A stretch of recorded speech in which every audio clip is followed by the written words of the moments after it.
Robin, and welcome back to Film Talk on my channel RobzarrGoesRawr. Now, as you guys can see, I'm still not back in my study. This is one of the videos that unfortunately got corrupt on my computer, so I'm recording this as I've got home from work, technically now, Friday morning. I also want to apologise for the fact there was no FNAF video today. I didn't have time to put it all together again, and I literally would have had to re-record everything. And they're the type of videos that I want to be perfect, and there's a reason for that. I'm going to talk about that just quickly before I get into this Film Talk video. FNAF theory is something that is so widely known on the internet. Now, I know I'm coming to the FNAF theory game late, but that doesn't mean that the stuff I have to say isn't warranted. It just means I've got to try that a little bit harder to get people interested in watching the videos. So they have got to be done to a certain kind of quality, and I'm not saying that I'm purposely putting more effort into them, even though I am, but it's just because FNAF theory is such, like, since the fourth game came out, it's kind of like a closed subject now. It's not completely closed, obviously people are still looking into things, but I want my series to be as polished and as fresh as it can be, considering it's coming pretty late in the whole FNAF theory game. So that's the reason it hasn't come up, gone up yet. I'm hoping to get it ready for next week. Unfortunately, all of this file corruption stuff has happened on the week and a half that I've got work every single day for 12 days, and that makes it pretty tough to record for the channel for videos like that, where I have to spend a lot of time editing and things like that, because I'm having to do a lot of it when I get in from work at midnight and just after midnight. So that's the reason there's not been a FNAF video, and I am sorry about that. I am really excited to get that started and really excited for you guys to see it, but it's like a lot of things have happened at the wrong time, and trying to get the time to put it together again to the same quality that I did it the first time round it's not causing problems, but it's tough. So that's the reason there wasn't one of them today. I would have put another video up, I think, but I don't know what it's going to be, because I haven't even chosen what video I'm going to put up yet, because I'm recording this before I even decide what that is. But I'm pretty sure I would have put another video up. If not, then sorry, I just didn't get the time to do it. But anyway, that's not what we're here to talk about. We're here to talk about film. Now, this is the weekend of the release of Batman vs Superman, but this isn't going to be the topic of this. Sorry, just a car drove past there. This isn't going to be the topic of this video. This video is going to be another DC film. It's going to be about the Suicide Squad. Now that this is the weekend that Batman vs Superman is officially released, I've actually, talking about Batman vs Superman just quickly, I've cut myself off from all social media until I can see it, which will be on Monday, because I don't want any spoilers. So anything that gets written on this video regarding Batman vs Superman, please don't put any spoilers in there. But now that DC have got that bombshell out the way, their next move is the Suicide Squad. Now, I've talked a bit about this in previous videos, and I think I'm probably more excited about this film than I have been about Batman vs Superman, because it's completely new characters that have had no airtime at all as far as live action goes. Like, Harley Quinn is one of my favourite characters in not just DC Universe, but the whole superhero thing. Like, Harley Quinn is one of my favourite characters. Storm. If you could see my cat right now, like, you think he's gonna get the Storm. Here. Come here. You ain't having my hot cross buns, you dumbass. Don't scratch my telly. Sorry, guys. What was I saying? Yeah, Harley Quinn is one of my favorite characters in the whole of the DC universe. And if you watched my Get to Know Me 20 Questions video last week, I said that DC villains, I actually preferred them to the majority of DC heroes, because they're so well thought out, and Harley Quinn is a great example of having like a really kind of intense backstory that no one really knows about, but knows extensively about at the same time. She's a lot like, obviously, the Joker. Stop it! Silly cat. She's obviously a lot like the Joker. She's her right-hand woman, I guess. But I don't know how that's going to play out in the Suicide Squad film. Now, obviously, Jared Leto is playing the Joker, and when I first saw that he was playing the Joker, one, I wanted to have a fangirl outlet of kind of emotion, because Jared Leto is basically my hero. He's the lead singer of my favourite band, which is 30 Seconds to Mars. He's a fantastic actor, and he's taking on one of my favourite comic book characters in the universe. Like, I love the whole idea of the Joker being completely anonymous and having like all of these different stories, like backstories and things that he's done, but no one really knows if they're the right ones. And you know, the Joker's actual backstory has never been confirmed by the original writers of Batman. It's never been clarified as to what actually happened. Like in all the different films that have happened and all the different comic books and all the different cartoons and TV series, the Joker has never had a solid backstory that is the same. Hang on, Storm. Here.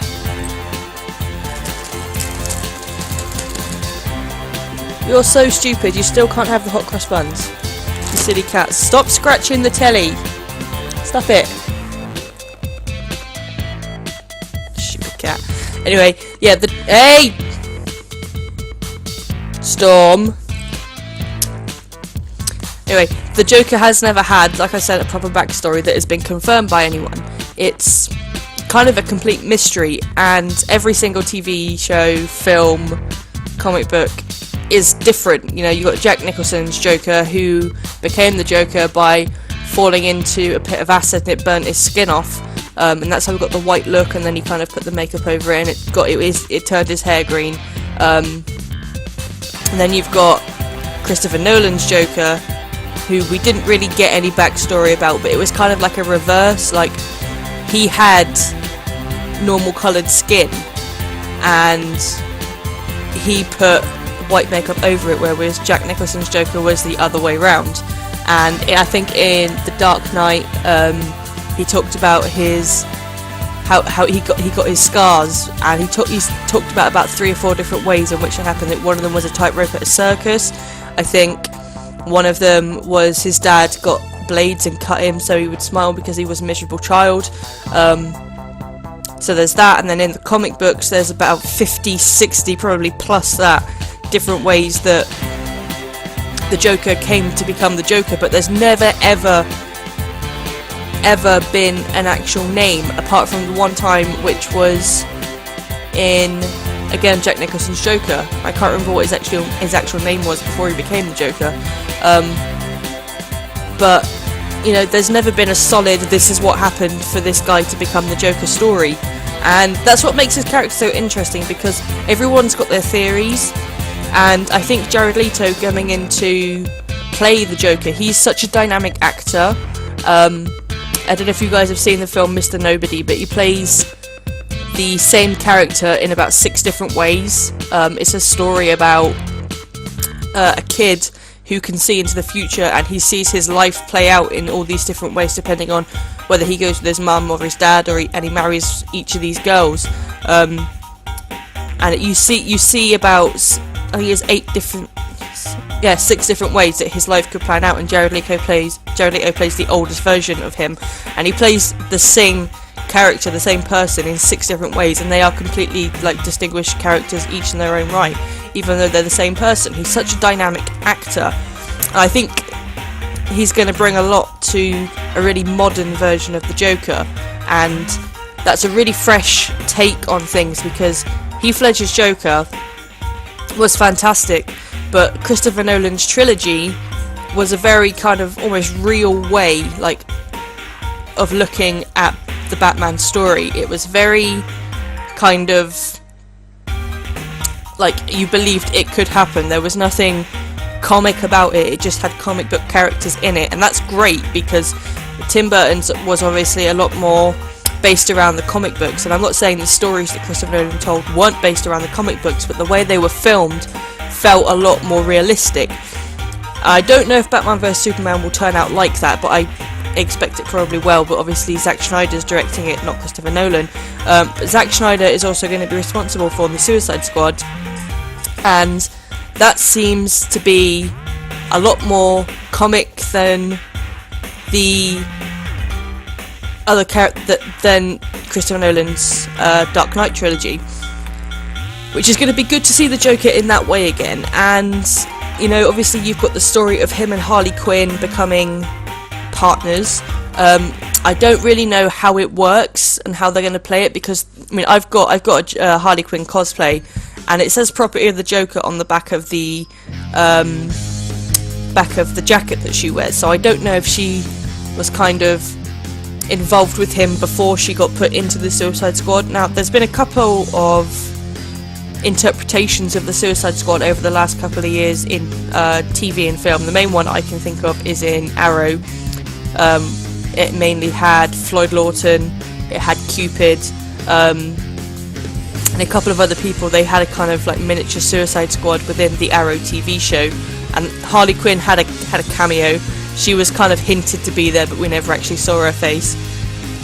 So it's possible that the Joker is going to be involved in that universe eventually, but it's, you know, he's such a big character, and that TV show is more about the underdog characters, hence the Green Arrow. He's like, despite the fact he's a big part of the Justice League, the villains they fight are very much kind of the underdog villains, and that's why they've got the Green Arrow fighting him, not someone like Batman or Superman, because it's kind of bringing these characters that maybe don't get enough time to the audience, and that's a really good thing, because you know these characters haven't had live action before, and it's the same with the Arrowverse. Like all the TV shows in the Arrowverse, the same as the Suicide Squad, they haven't had live action characters before, and the Suicide Squad is going to be, I think, for me, the better of the two films, purely because it's completely new.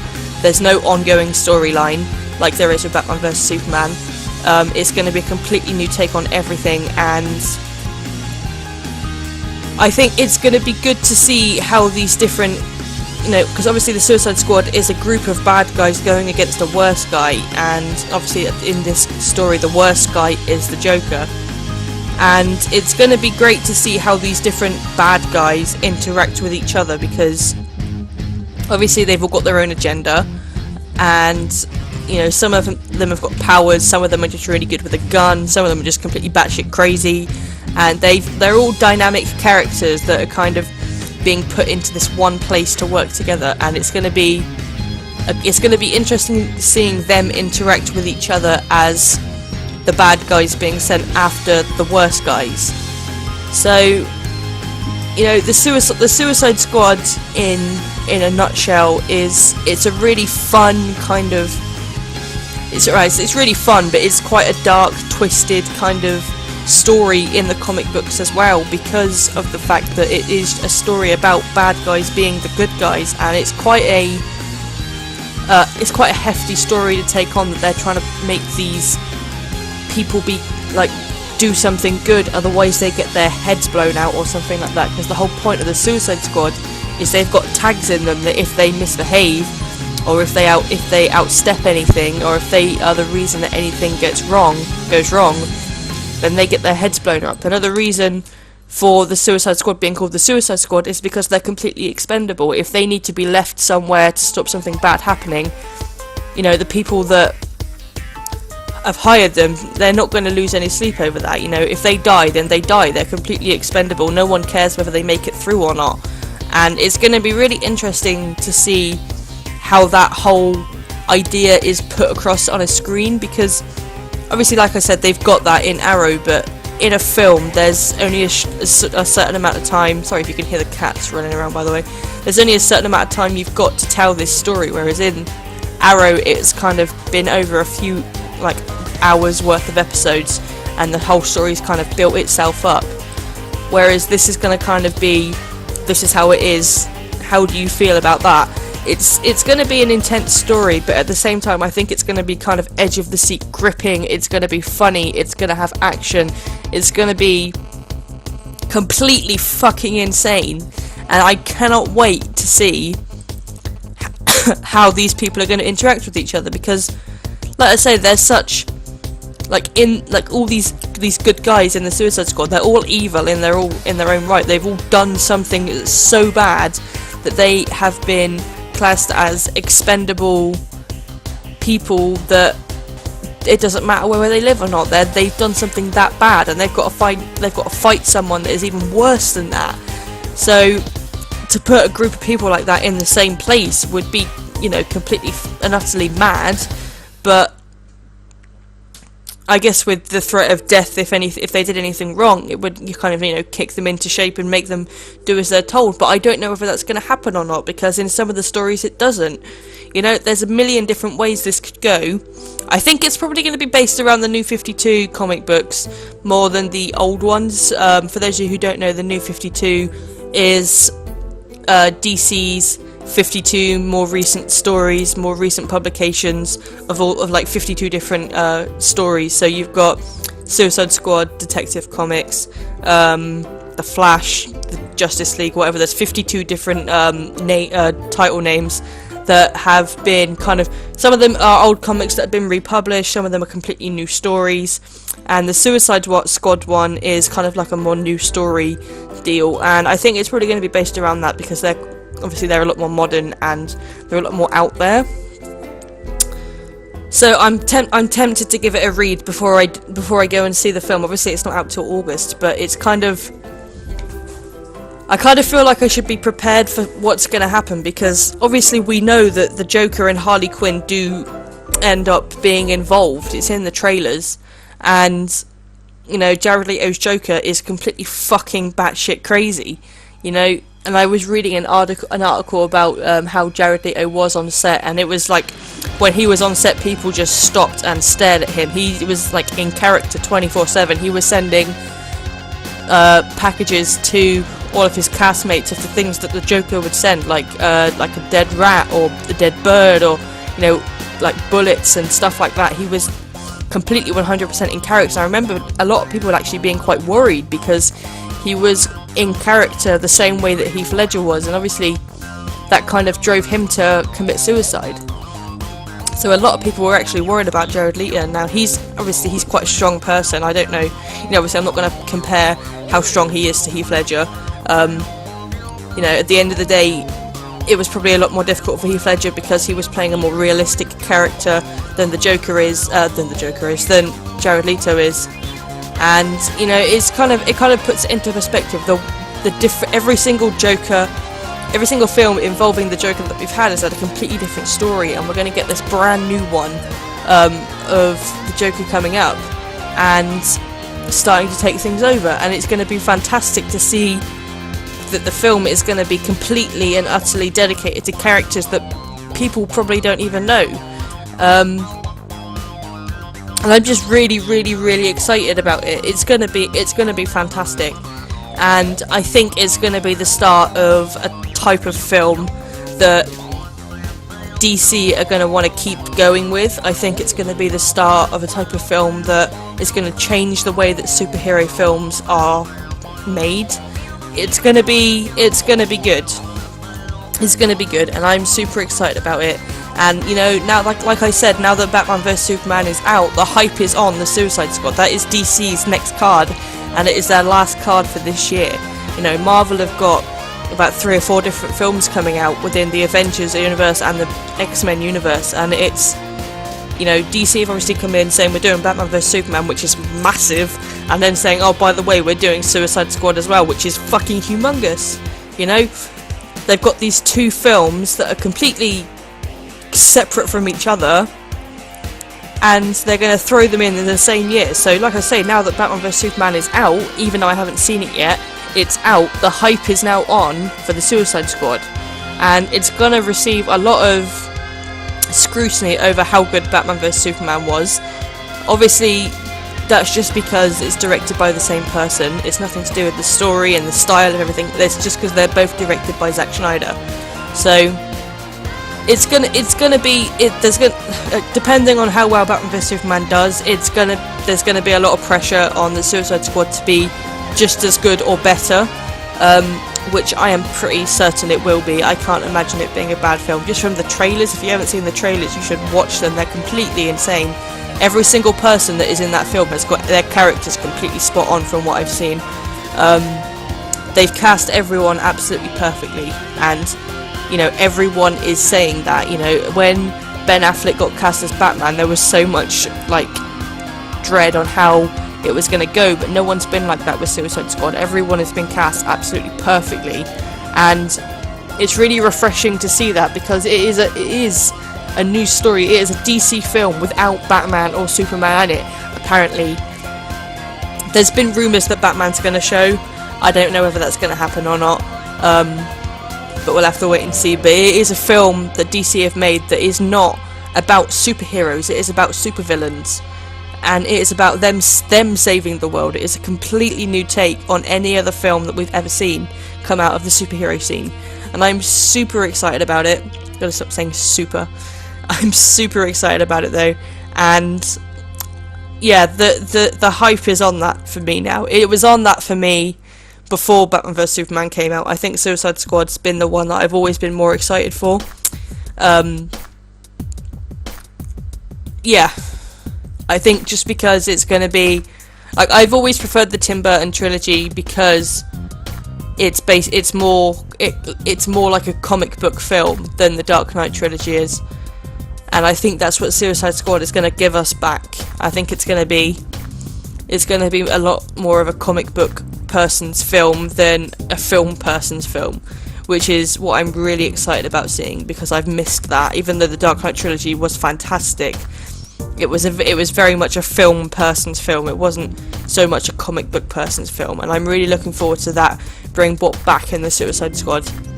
So I want to hear what your thoughts are on the Suicide Squad upcoming film in the comments below. Make sure you don't put any spoilers for Batman vs Superman if you've seen it. I don't want to know. I'm staying out of social media for a reason this weekend, and I'm going to be monitoring the comments very closely to make sure that no spoilers get put out, because I don't want anything else to be ruined for anyone else either. So please keep the spoilers to absolutely zero. I don't want to know anything. But if you have anything to say about the Suicide Squad, then please leave a comment below. I'll put the trailer in the link in the trailer link in the description below if you haven't seen the trailer and you'd like to watch it. I really recommend you do. It's a fantastic trailer. Like I said, again, sorry about the lack of FNAF video. I'm hoping to get that sorted for next week, but we'll have to see what happens. And yeah, that's going to be it from me for this video. I hope you enjoyed it. Make sure you keep an eye out for the rest of the videos that are coming out this week. And until the next time you hear from me, guys, as always, stay classy, gamers.